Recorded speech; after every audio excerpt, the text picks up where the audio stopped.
কাকাবাবু কোটের পকেট থেকে একটা বই বার করে পড়তে লাগলেন মন দিয়ে। দূরে আর একটা টেবিলে ম্যানেজার ফিলিপের সঙ্গে গুনার ওলেন গল্প করছেন। সন্তুকে তিনি হাতছানি দিয়ে ডাকলেন। সন্তু উঠে গেল ওদের টেবিলে। ম্যানেজার ফিলিপ একটা চেয়ার টেনে বসতে দিল তাকে। গুনার ওলেন হাসতে হাসতে বললেন, বুড়ো হোটেল মালিকের সঙ্গে এতক্ষণ কি কথা হচ্ছিল তোমাদের? আমি তো ওই বুড়োটার কাছে ঘেঁষি না, বড্ড বেশি কথা বলে। ফিলিপ বলল, উনি লোক ভালো, তবে ইদানিং মাথায় একটু গোলমাল হয়েছে বোধহয়। হোটেলটা বিক্রি করার ব্যবস্থা করে উনি কিন্তু বুদ্ধির পরিচয় দিয়েছেন।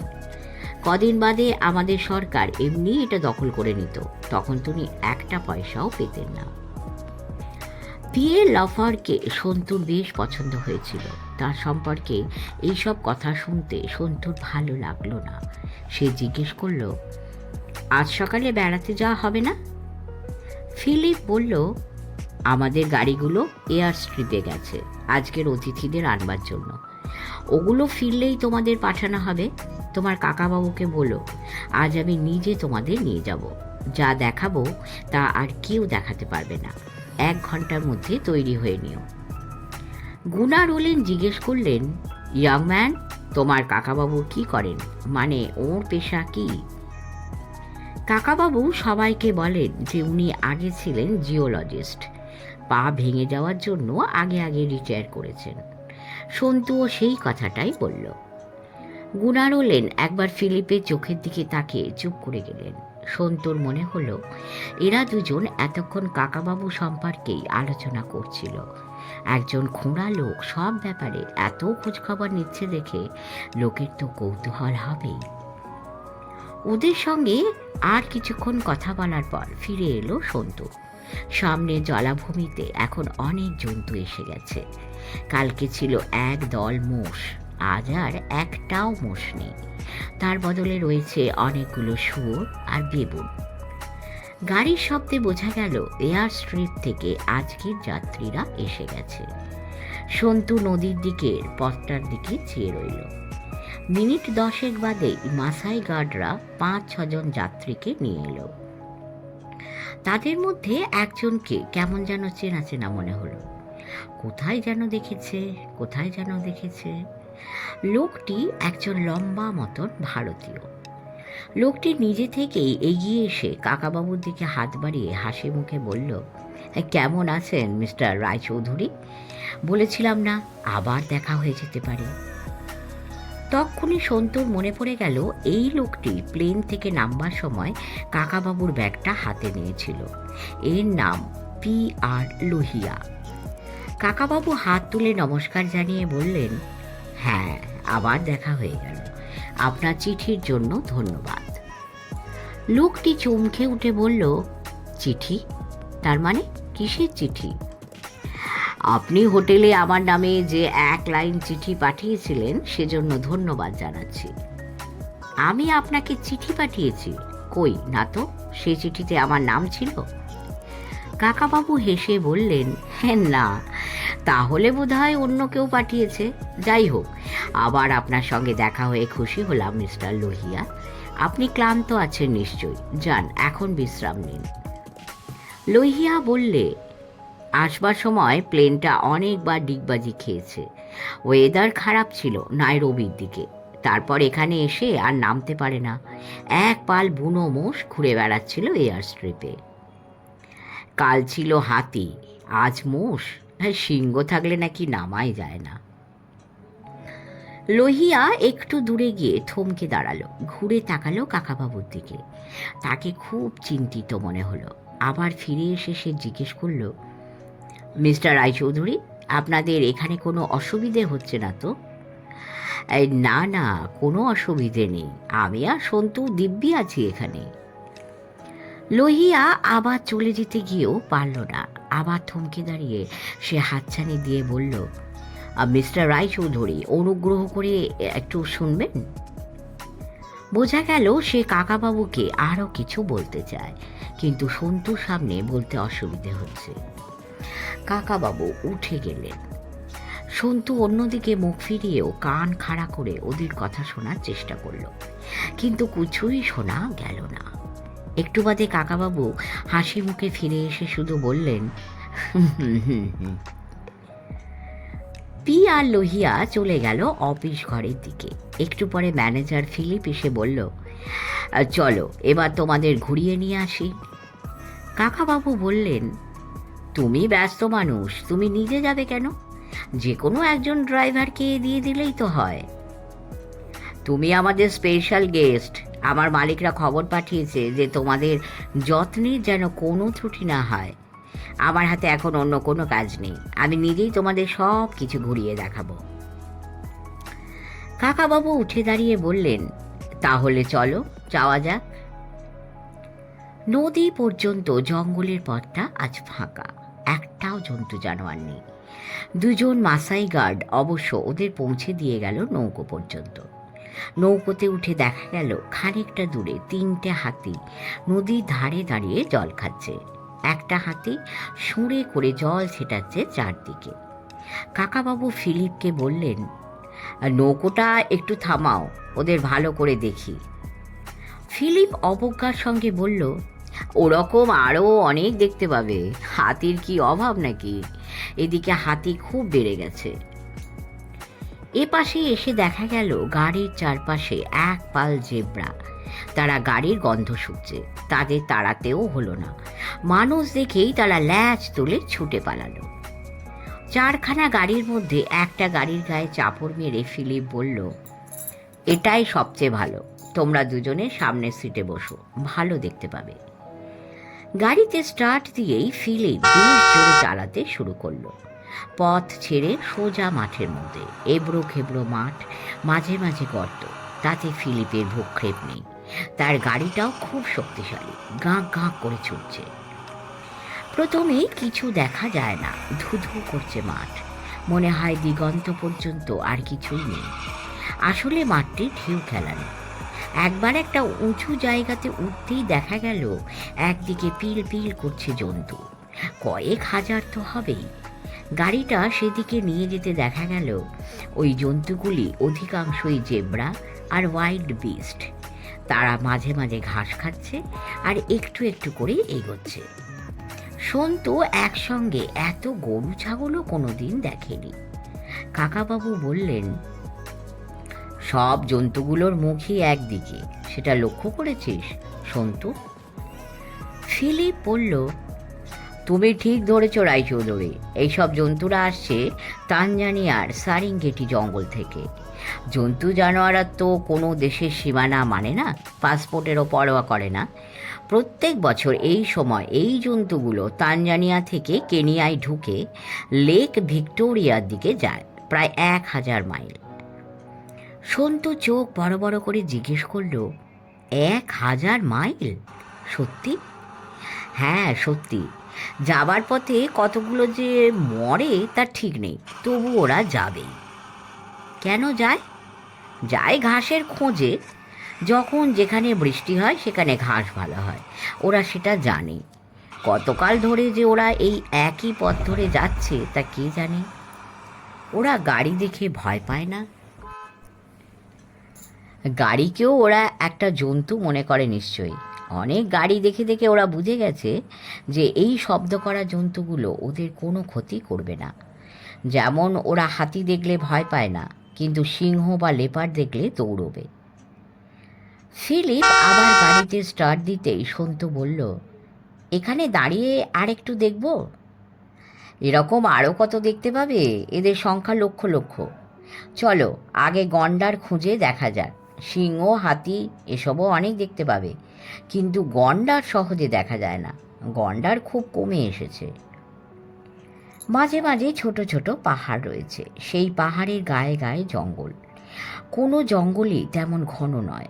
এই রকম একটা জঙ্গলে দেখা গেল গোটা 5 জিরাফ ঘুরছে।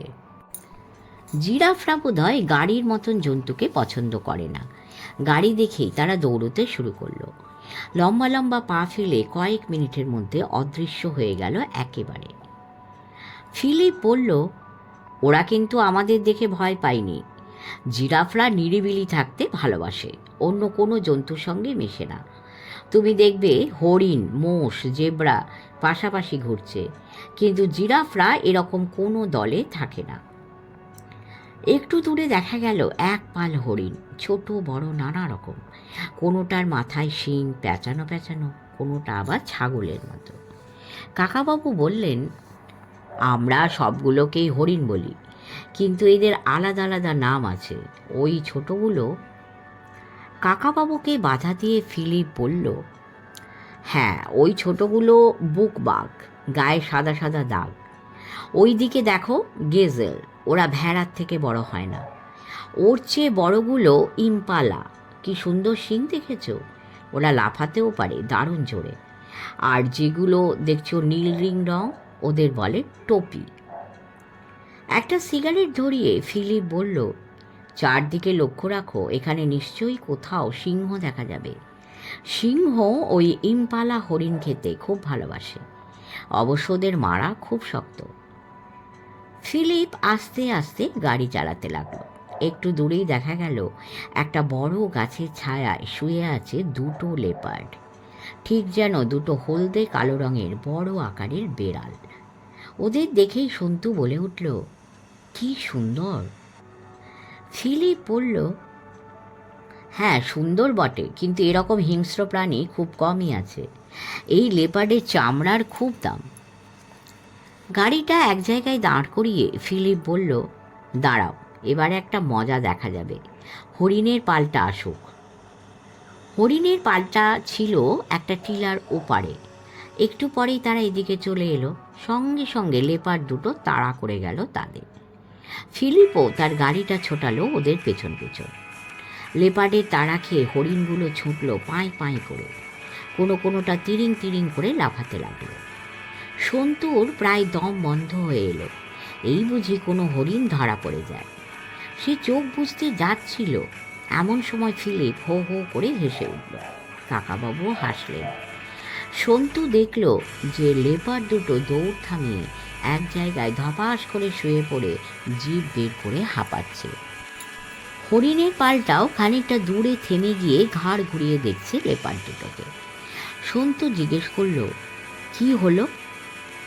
এই লেপার্ডগুলো সাংঘাতিক জোরে দৌড়োয়, কিন্তু ওদের দম বেশি নেই, খানিকটা গিয়ে হাঁপিয়ে যায়। হরিণরা তা জানে, হরিণদের দম বেশি, তাই ওরা খানিক দূরে দাঁড়িয়ে লেপার্ড দুটোকে লোভ দেখাচ্ছে। সন্তু বলল, ঠিক যেন একটা খেলা চলছে। আসলে কিন্তু খেলা নয়, একসময় একটা না একটা হরিণ মারা পড়বেই। লেপার্ড দুটো তো আর উপোস করে থাকবে না, কিন্তু সেই দৃশ্য আমরা দেখতে চাই না। চলো অন্যদিকে যাই, কাকাবাবু বললেন। এরপর হাতির দঙ্গল, উট পাখি, নেকড়ে, হায়না, দু জায়গায় দুটো সিংহ পরিবার, এসবই দেখা হলো। কিন্তু গন্ডার আর চোখে পড়ে না। অথচ ফিলিপ জেদ ধরেছে গন্ডার সে দেখাবেই। প্রায় 2 ঘন্টা ধরে সে গাড়ি চালাচ্ছে, হোটেল থেকে চলে এসেছে বহু দূরে। কাকাবাবু একসময় বললেন, থাক, আজ আর গন্ডার খোঁজার দরকার নেই। ফিলিপ বলল, দেখি না, আরেকটু দেখি, পাওয়া যাবে ঠিকই। কাকাবাবু জিজ্ঞেস করলেন, এখনো পর্যন্ত মাসাইদের গ্রাম তো একটাও দেখলাম না। আমাদের হোটেল থেকে মাইল 2-1 মধ্যেই একটা আছে, ওরা অবশ্য অনেকটা সভ্য হয়ে গেছে। আর অন্য মাসাইরা তো এখনও প্রায় যাযাবর, এক জায়গায় কিছুদিন ঘর বেঁধে থাকে, তারপর আবার অন্য কোথাও চলে যায়। মাসাইরা তো যোদ্ধার জাত, ওদের সঙ্গে কখনো তোমাদের ঝগড়া টগড়া হয়নি? ওদের এলাকার মধ্যেই তো তোমরা হোটেল খুলেছ। হ্যাঁ, না, ঝগড়া হবে কেন? আমাদের হোটেলেই তো কয়েকজন মাসাই ছেলে কাজ করে, দেখোনি?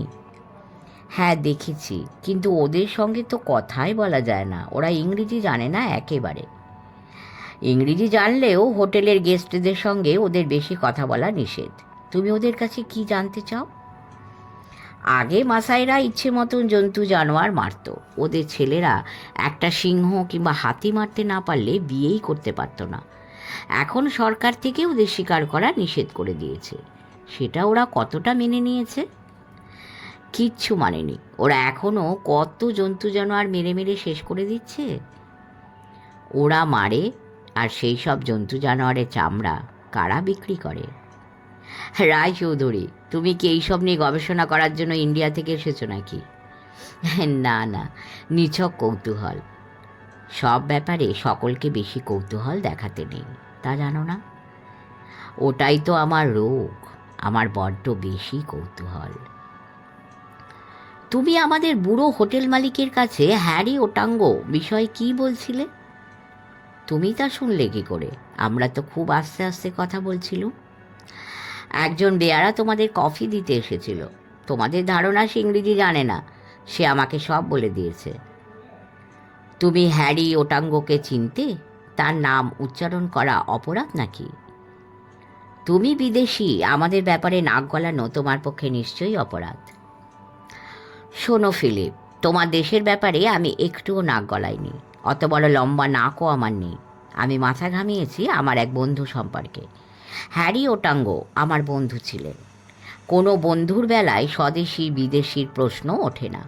আমার একটা মাথা যখন আছে, তখন তো আমি মাঝে মাঝে ঘামাবই। তাহলে তোমার মাথাটা যাতে বেশিক্ষণ না থাকে সেই ব্যবস্থাই তো করা দরকার। ফিলিপ ঘচ করে ব্রেক কষে পকেট থেকে একটা রিভলভার বার করে সন্তুর কানে ঠেকালো। তারপর হুকুমের সুরে বলল, তোমার পকেটে কি কি আছে বার করো। কোনো রকম চালাকি করবার চেষ্টা করলে এই ছেলেটার মাথার খুলি উড়িয়ে দেব। সন্তু খুব একটা ভয় পেল না। এরকম অভিজ্ঞতা তার আরও দু একবার হয়েছে। সে কাকাবাবুর দিকে তাকালো। কাকাবাবু বললেন, আমার পকেটে কোনো অস্ত্র নেই। বিদেশে আসার সময় আমি কোনো অস্ত্র বহন করি না। কেন পাগলামি করছো ফিলিপ? ব্যক্তিগতভাবে আমি তোমার তো কোনো ক্ষতি করতে চাই না। হ্যারি ওটাঙ্গোকে যে আগে খুন করে তারপর হায়নাদের পালের সামনে ফেলে দেওয়া হয়েছিল তা আমি জানি। কয়েক বছর আগে কারিউফি নামে একজন নেতার ভাগ্যেও ওই ব্যাপার ঘটেছিল, তাই না? কিন্তু এতে তোমার তো কোনো হাত নেই।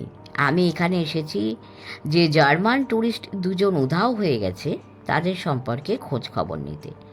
যদি সে রহস্যের সমাধান করতে পারি তাহলে তোমাদের হোটেলেরই তো উপকার হবে। আমাদের হোটেলের উপকার করবার জন্য তোমার সাহায্য কে চেয়েছে? তোমার মালিকরা আমাকে সেজন্যই পাঠিয়েছে। আমার মালিকরাই খবর পাঠিয়েছে তোমরা যাতে মাসাই মারা থেকে আর ফিরে না যাও সেই ব্যবস্থা করতে। তোমার মালিকরা মানে দেশাই আর নিনজানে? ও, সেজন্যই তুমি কাল রাত্রিরে লোক পাঠিয়েছিলে আমাদের ক্লোরোফর্ম দিয়ে অজ্ঞান করে বাইরে নিয়ে গিয়ে কোথাও ফেলে দিতে। আমরা তাঁবু পাল্টেছিলাম বলে আর খুঁজে পাওনি। আজকের ব্যবস্থাটা অনেক ভালো, একেবারে পাক্কা। নামো, গাড়ি থেকে নামো। এখানে গাড়ি থেকে নামবো? তুমিই তো বলেছিলে এখানে গাড়ি থেকে নামা বিপজ্জনক, তাছাড়া নিয়ম নেই। নামো, চটপট নামো, ন্যাকামি করো না। এখানে নামবো? কি বলছো তুমি ফিলিপ? হোটেলে ফিরে চলো, আমাদের খিদে পেয়েছে। খাওয়া আর তোমাদের এ জীবনে জুটবে না। তোমরা এখন কাদের খাদ্য হবে তাই চিন্তা করো। সন্তু এক ঝটকায় মাথাটা সরিয়ে নিয়ে ফিলিপের হাত চেপে ধরতে গেল, কিন্তু ফিলিপ অত্যন্ত সতর্ক। সে রিভলভারের নলটা কাকাবাবুর দিকে ঘুরিয়ে অন্য হাতে একটা প্রচণ্ড থাপ্পড় কষালো সন্তুর গালে। তারপর গর্জন করে বলল, নামো। আমি ঠিক 5 গুনব, তার মধ্যে না নামলে 1, 2, 3। কাকাবাবু গাড়ি থেকে নেমে পড়লেন। ফিলিপ তারপর সন্তুকে এক ধাক্কা দিয়ে প্রায় ফেলেই দিল নিচে। নিজেও নেমে এসে কাকাবাবু সারা গা চাপড়ে দেখল কোথাও কোনো অস্ত্র লুকোনো আছে কিনা। সে কিছুই দেখতে পেল না। এক পা সরে গিয়ে সে বলল, আমি এখনই তোমাদের দুজনকে গুলি করে খতম করে দিতে পারি, কিন্তু শুধু শুধু আমি গুলি খরচ করি না। তোমাদের এখানে ফেলে রেখে চলে যাব। এখান থেকে হোটেল প্রায় 20-25 মাইল দূরে। সেখানে তোমরা কিছুতেই পায়ে হেঁটে ফিরে যেতে পারবে না। তার আগেই কোনো জন্তু জানোয়ারের সামনে পড়ে তোমরা শেষ হয়ে যাবে। আমি ফিরে গিয়ে বলবো তোমরা হিরে খোঁজার লোভে জোর করে এক জায়গায় নেমেছিলে। তারপর জার্মান ট্যুরিস্ট দুজনকেও বুঝি এরকম করেছিলে? Shut up! তোমাদের সঙ্গে আর আমি একটাও কথা বলতে চাই না। কাকাবাবু এবারে ফিলিপের চোখের দিকে এক দৃষ্টিতে তাকিয়ে ঠান্ডা গলায় বললেন, শোনো ফিলিপ, তুমি সন্তুকে চড় মেরেছ, বিনা দোষে ওর গায়ে যে হাত তোলে তাকে আমি কিছুতেই ক্ষমা করি না। আমার হাতে শাস্তি সে পাবেই। ফিলিপ অট্টহাসি করে হেসে উঠল। তুমি পাগল হয়ে গেছো দেখছি। তুমি কি ভূত হয়ে আমাকে শাস্তি দিতে চাও নাকি? আজকের দিনটাই তোমার জীবনের শেষ দিন। আমাকে বাদ দিয়ে তুমি একা ফিরে গেলেই আর.পি. লোহিয়া তোমাকে অ্যারেস্ট করবে। তাকে আমি সব বলে এসেছি। ফিলিপ মুখ ভেঙচিয়ে বলল, একজন ইন্ডিয়ান আমার হোটেলে বসে আমাকে অ্যারেস্ট করবে? এত সাহস! এখানে আমিই রাজা। আমি ফিরে গিয়েই দেখছি সে কেমন লোক। ফিলিপ এক পা করে পিছিয়ে গিয়ে গাড়িতে উঠে বসল। কাকাবাবু চেঁচিয়ে বললেন, আমার ক্রাচ দুটো অন্তত দিয়ে যাও। গাড়িতে স্টার্ট দেবার পর মুখ বাড়িয়ে ফিলিপ বলল, লেপার তাড়া করলে তুমি ক্রাচে ভর দিয়ে বেশি দূর যেতে পারবে না। গাড়িটা খানিকটা চলতে শুরু করে, তারপর ওদের গোল করে ঘিরে 2-3 বার চক্কর দিল, যেন ফিলিপ মজা দেখছে। তারপর হুশ করে ছুটে গেল দিগন্তের দিকে। একটুক্ষণের মধ্যেই গাড়িটা ছোট হতে হতে মিলিয়ে গেল একেবারে। সন্তু হাঁটু গেড়ে বসে আছে, তবে এখনও যেন সে পুরো ঘটনাটা বিশ্বাস করতে পারছে না। লোকটা সত্যি তাদের ফেলে চলে গেল আফ্রিকার এই হিংস্র জন্তু জানোয়ার ভরা প্রান্তরে। কাকাবাবু ওদের কি ক্ষতি করেছেন? কাকাবাবু শুধু ওটাঙ্গ না কাটাঙ্গ কি যেন একটা নাম বলছিলেন, তাতেই ওরা রেগে রেগে উঠছিল। অশোক দেশাইয়ের কাকার নেমন্তন্নতে তারা এখানে বেড়াতে এসেছে, আর সেই অশোক দেশাই তাদের মেরে ফেলতে বলেছে। কাকাবাবু সন্তুর কাছে এসে জিজ্ঞেস করলেন, বদমাইশটা তোর কানের ওপর অত জোরে মারল, তোর কানের কোনো ক্ষতি হয়নি তো? শুনতে পাচ্ছিস ঠিকঠাক? সন্তুর একটা কান ভোঁ ভোঁ করছে, তাতে কিছু আসে যায় না। লোকটা তাকে গাড়ি থেকে ঠেলে ফেলে দেবার সময় তার হাঁটুতেও একটু চোট লেগেছে, তাতেও কিছু আসে যায় না। কিন্তু এরপর কি হবে? সন্তু বিহ্বল চোখে চারিদিকে তাকালো। এখানে জঙ্গল প্রায় নেই বলতে গেলে, মাঝে মাঝে একটা দুটো বড় গাছ, আর সব দিকে ধুধু করছে মাঠ। মাঝে মাঝে ছোট ছোট টিলা, কোথাও কোনো জন্তু জানোয়ারও দেখা যাচ্ছে না। মাথার উপর ঝকঝক করছে সূর্য। কাকাবাবু সন্তুর হাত ধরে তুললেন, তারপর একটু ফিকেভাবে হেসে বললেন, তুই ভয় পেয়ে গেলি নাকি রে সন্তু? দেখ, এর আগে আমরা কতবার কত রকম বিপদের মধ্যে পড়েছি। সব সাংঘাতিক সাংঘাতিক মানুষকে শেষ পর্যন্ত ঠান্ডা করে দিয়েছি। শেষ পর্যন্ত আফ্রিকায় এসে জন্তু জানোয়ারের মুখে প্রাণ হারাবো? তা হতে পারে না। দেখ না, একটা কিছু ব্যবস্থা হয়ে যাবে। সন্তু তবু কথা বলছে না দেখে কাকাবাবু তাকে একটা ঝাঁকুনি দিয়ে বললেন, এই সন্তু, কি হলো রে তোর? ভয় পেয়ে চুপ করে বসে থাকলে তো বাঁচা আরও শক্ত হয়ে যাবে। চল হাঁটতে শুরু করি। সন্তু চোখে জল এসে গেল। যদিও সে ভয় পায়নি, সে ভাবছে অন্য কথা। তার দুখানা শক্ত সমর্থ পা আছে, সে দরকার হলে ছুটতে পারবে। কিন্তু কাকাবাবুর যে ছোটার ক্ষমতাও নেই। জামার হাতায় চোখ মুছে সে বলল, কাকাবাবু, তোমার ক্রাচ দুটোও নিয়ে গেল, তুমি হাঁটবে কি করে? হ্যাঁ, দেখ তো, লোকটা শুধু বদমাইশি নয়, তার উপর কৃপণ। অন্তত ক্রাচ দুটো তো দিয়ে যেতে পারত। থাকবে, কি আর করা যাবে। বাচ্চা বয়সে তুই কক ফাইট খেলিসনি? একটা পা মুড়ে আরেকটা পায়ে লাফিয়ে লাফিয়ে খেলতে হয়, সেই টেকনিকেই আমি হাঁটব। কাকাবাবুর একটা পায়ে একেবারেই জোর নেই, মাটিতে ভর দিয়ে কোনো পথে দাঁড়াতে পারেন, কিন্তু হাঁটা অসম্ভব। লাফিয়ে লাফিয়ে খানিকটা এগিয়ে গিয়ে তিনি ডেকে বললেন, সন্তু আয়, এভাবেই যেতে হবে। সন্তু এবার দৌড়ে এসে বলল, কাকাবাবু, তুমি আমার কাঁধে ভর দিয়ে চলো। না রে, তাতে দুজনেই হাঁপিয়ে যাব। আমি লাফিয়ে লাফিয়েই যাব। খানিক বাদে বাদে দম নেবার জন্য দাঁড়ালেই হবে। তার আগে আমাদের প্ল্যানটা ঠিক করে নিই। একদিকে খুব ভাগ্য ভালো, এখন মাত্র বেলা 11:30 বাজে। অনেকক্ষণ দিনের আলো পাওয়া যাবে। অনেকেই বলেছে এখানকার জানোয়াররা পারতপক্ষে মানুষকে মারে না, প্রত্যেকেরই নিজস্ব খাদ্য আছে। বড় বড় জানোয়ার দেখলে আমরা কোনো গাছের আড়ালে লুকিয়ে পড়ব। ভয় হচ্ছে সাপ আর বন্য কুকুরের পালকে। দিনের আলোয় সাপের জন্য নজর রাখতে হবে সব সময়, আর বন্য কুকুরের ব্যাপারটা ভাগ্যের উপর ছেড়ে দেওয়া ছাড়া উপায় নেই। কাকাবাবু, আমরা কোন দিকে হাঁটব? যে কোনো একদিকে, একেবারে সোজা, বেঁকলে চলবে না। এখানে 7টার সময় সন্ধে হয়। খুব আস্তে হাঁটলেও ঘন্টার 18-20 মাইল হাঁটা যায়, আর তার মধ্যে কোথাও না কোথাও মানুষের দেখা পাবই। লিটল ভাইসরয় ছাড়াও এখানে কিছু দূরে দূরে ছড়ানো আরও 3-4টে হোটেল আছে শুনেছি। কাকাবাবু এমনভাবে কথা বলছেন যেন সিংহ, লেপার্ড, হাতি, হায়না, সাপ, ওয়াইল্ড ডগস ভরা এই বিশাল প্রান্তর পার হওয়া এমন কিছুই শক্ত ব্যাপার নয়, যেন এটা একটা মজার অ্যাডভেঞ্চার। কাকাবাবু, ওটাঙ্গো না কাটেঙ্গো কি যেন একটা লোকের নাম বলছিল ওই ফিলিপকে, সে কে? হ্যারি ওটাঙ্গো, তুই নাম শুনিসনি? না, তোর জানার কথা নয়। 8 বছর আগে উনি একবার ইন্ডিয়াতে গিয়েছিলেন, তখন আমার সঙ্গে খুব বন্ধুত্ব হয়েছিল। হ্যারি ওটাঙ্গো আফ্রিকার একজন বিখ্যাত মানুষ ছিলেন। এক সময় ছিলেন উকিল, তারপর সে পেশা ছেড়ে দিয়ে যেখানেই অন্যায় অবিচার দেখতেন সেখানেই ছুটে যেতেন বাধা দিতে। তিনি আবার ছিলেন বিশ্ব বন্যপ্রাণী সংরক্ষণ সমিতির সভাপতি। আফ্রিকায় এমন অনেক রকম জন্তু জানোয়ার এখনও আছে যা পৃথিবীর আর অন্য কোনো দেশে নেই, কিন্তু এখানকার কিছু কিছু লোভী ব্যবসায়ী মাংস ও চামড়া বিক্রি করার জন্য তাদের নির্বিচারে শেষ করে দিচ্ছিল। জানিস তো, হাতির দাঁতের অনেক দাম। একটা হাতি মারলে তার দাঁত দুটো বিক্রি করেই লক্ষ লক্ষ টাকা পাওয়া যায়। সেই লোভে মারা হচ্ছিল হাতি। যদিও এইসব পশু শিকার করা এখন নিষিদ্ধ। কাটেঙ্গা বুঝি সেসব থামাতে গিয়েছিলেন? কাটেঙ্গা নয়, ওটাঙ্গো।